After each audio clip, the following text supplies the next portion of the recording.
everybody, welcome back to my channel. So in this video I'm going to be sharing with you my technique for drawing realistic facial hair using coloured pencils. But quickly before we start, if you guys want to see a real-time version of this whole drawing, then that is available over on my Patreon for you guys. Link will be in the description. But anyway guys, let's get on with this tutorial. So the first thing to do when you're drawing facial hair is to fill in some of the skin tone beneath it. And that is because when you draw facial hair, there is quite often times where you can see little bits of the skin peeking through where the facial hair is. So especially if it's a bit more patchy, if it's just stubble rather than really thick facial hair, you'll see some of the skin tone. So I like to add a base layer of the skin tone where the facial hair actually is going to be, so I can draw the facial hair on top of it.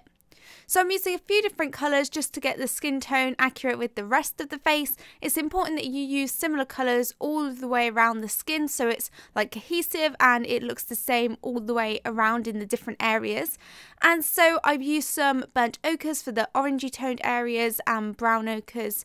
But basically just use the skin tones that you're using for your portrait to fill in where the facial hair is a bit patchier, a bit sort of less dense and not as thick, where you can see some of the skin tone underneath the facial hair. And to do this, you'll want to lightly apply the skin tone and build up the layers until you're happy with the colour, and then you can add another layer to burnish it so it's nice and smooth. You want the skin tone to be smooth like you would with the rest of the skin tones. But don't burnish it completely because you will still need to be able to add layers on top to do the facial hair. So only apply the skin tone where it is less dense. Don't apply it in places where you can't see any skin beneath the facial hair. That would just be pointless and it may prevent you adding the really thick facial hair colours later on. So as you can see, I'm mainly adding the skin tone where the sort of stubble between the nose and the mouth will be and around the sort of beard area. But I'm not going all of the way down because it becomes really thick and dark the further down you go. So I'm just applying it in certain areas and I'm using darker pencils to get in some of those shadows as well.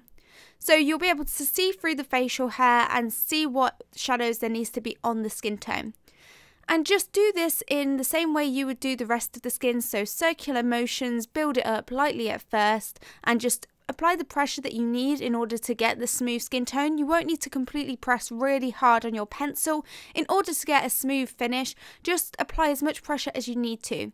And in fact, it doesn't have to be completely smooth because a lot of it you won't actually see, but you don't want it to look really grainy either. So get it looking smooth, but it's okay if a few white bits show through. And so I'm just coming to the end of adding in that skin tone. I'm just layering and getting the colour match accurate to the rest of the skin. So adding the skin tone first does make it a lot easier because if you think about it, if you were to draw all of the facial hair first and then try and work in between to get all of the bits of skin in, it would take so much time and it probably wouldn't keep the facial hair as sharp. So now what I'm doing is I'm starting to add in the facial hair, and so I'm using a dark brown Prismacolor pencil for this, and the key is to make sure your pencil is really sharp so that you can get all of that detail. And now you need to look at the facial hair and look how long it is. So this will depend on how kind of long the facial hair is, if it's stubble, if it's longer, like beard, mustache sort of hair, and this determines how long you need to do your pencil strokes. And so his stubble was quite short at the top, just where his mouth is. The mustache bit was quite short, so I'm just doing really short pencil strokes with the pencil and keeping it sharp all of the time. You might need to keep sharpening the pencil, and I did that quite a lot because it is so important that you keep that pencil nice and sharp.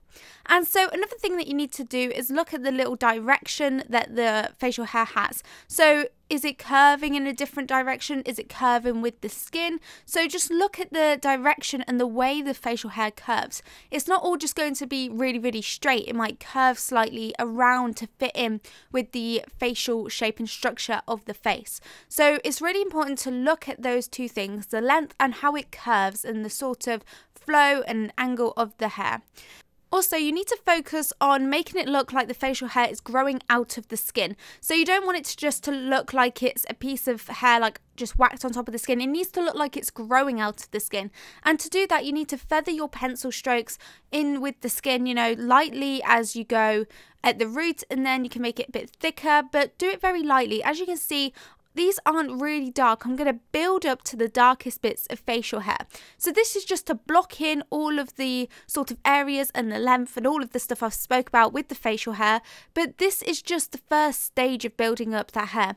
We want it to look nice and dense in certain areas, nice and thick, and to get that thick look you need to have layers. So this is just the first of a few different layers, and so I took the sort of mid-tone value, not the darkest value in the facial hair, just sort of the overall mid-tone value of the facial hair, which was this brown colour, and I'm just using that to add the facial hair across the whole of the area.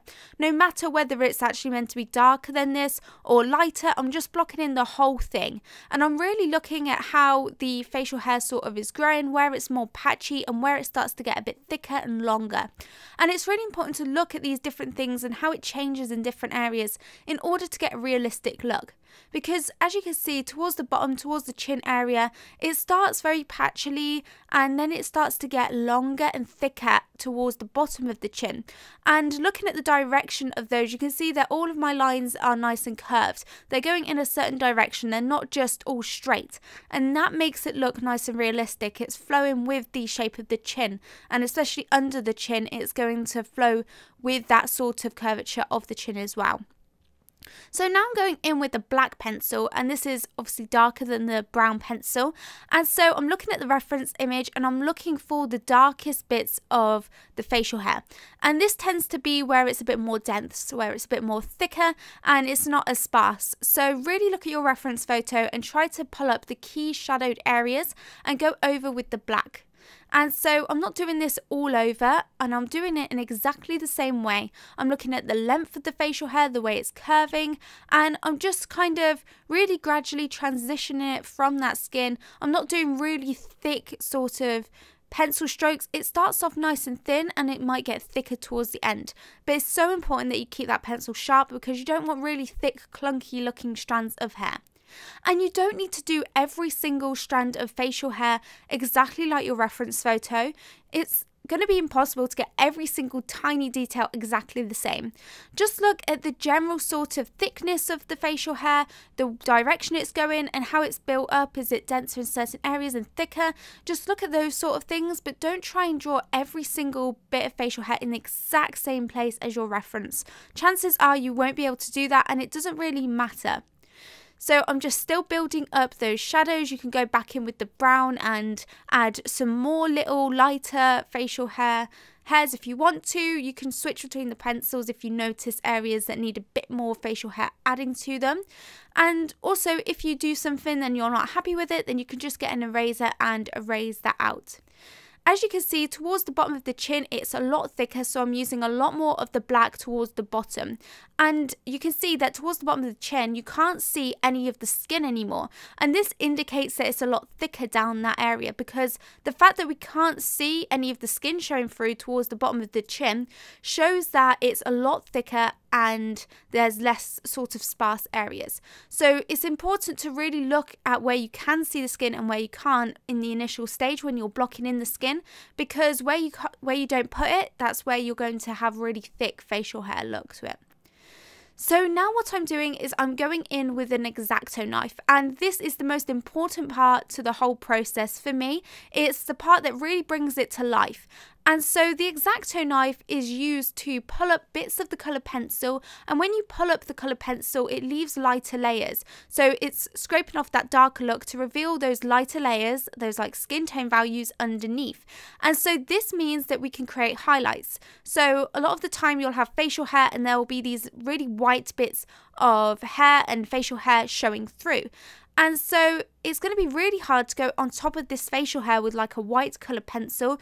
The lines would be too thick, it would be really unnatural and unrealistic. So it's important to go in with this knife because you can get such fine detail and fine tiny little stubble hairs, which you can't do with an eraser or with a coloured pencil. They just won't get that fine. And so you can get these incredible little details, which really makes it look a lot more realistic. And so this is a much easier way than, for example, trying to put all of the skin tone in between all of the bits of hair and then trying to use pencils and erasers to pull up the highlights. It's just so much easier. And I think this technique would help a lot of you guys create realistic looking facial hair a lot easier and a lot quicker. But anyway, guys, that is it for this tutorial. I really hope you enjoyed it. Like I said, I have so many tutorial series available on my Patreon, all in real time with voiceover, whether that's portraits, animals, or just objects and stuff like that in loads of different mediums. They're all available over on there. But anyway, guys, that is it for this video. If you're new around here and you enjoyed this tutorial and you want to see even more tutorials, make sure you hit that subscribe button. But I'll see you guys in the next video. Bye, everybody.